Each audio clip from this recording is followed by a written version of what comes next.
নমস্কার বন্ধুরা, সুলেখা রান্নাঘরে। তাই কিভাবে ঘরোয়া পদ্ধতিতে আমি স্যুপ বানাচ্ছি এই শীতকালে, দেখো সবারই ভালো লাগবে জিনিসটা। দেখাচ্ছি, এইখানে নিয়েছি পেঁয়াজ পাতা, দেখো।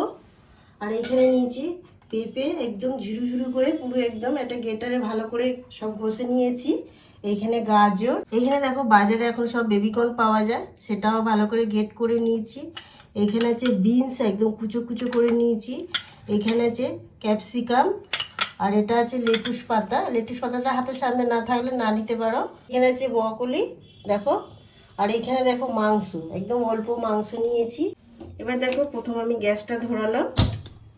গ্যাসটা ধরিয়ে এখানে দেখো পুরো 1.5 লিটারের মতন একটা জল বসিয়ে দিলাম। জলটা দিয়ে দিলাম, দেখো প্রথমে একটা টমেটো দিয়ে দিলাম।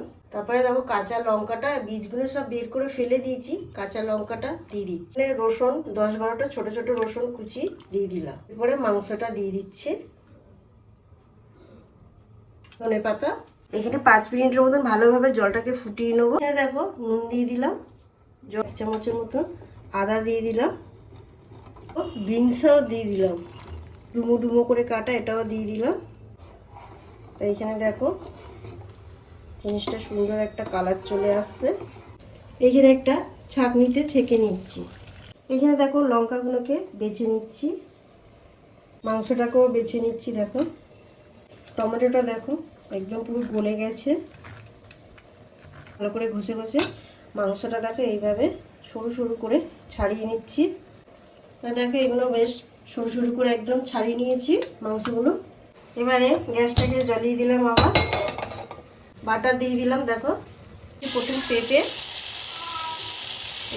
একে একে দিয়ে দিলাম, গাজর, বেবিকর্নটাও দিয়ে দিলাম, ব্রকলিটাও দিয়ে দিলাম, পেঁয়াজটা দিয়ে দিলাম। যেহেতু জলটার মধ্যে নুন দিয়েছিলাম, এবারে আন্দাজ মতো সেই নুনটা অল্প একটু দিয়ে দিচ্ছি। এইখানে দিয়ে দিলাম গোলমরিচ। এবারে মাংসটা ঢেলে দিলাম, জলটা ঢেলে দিচ্ছি।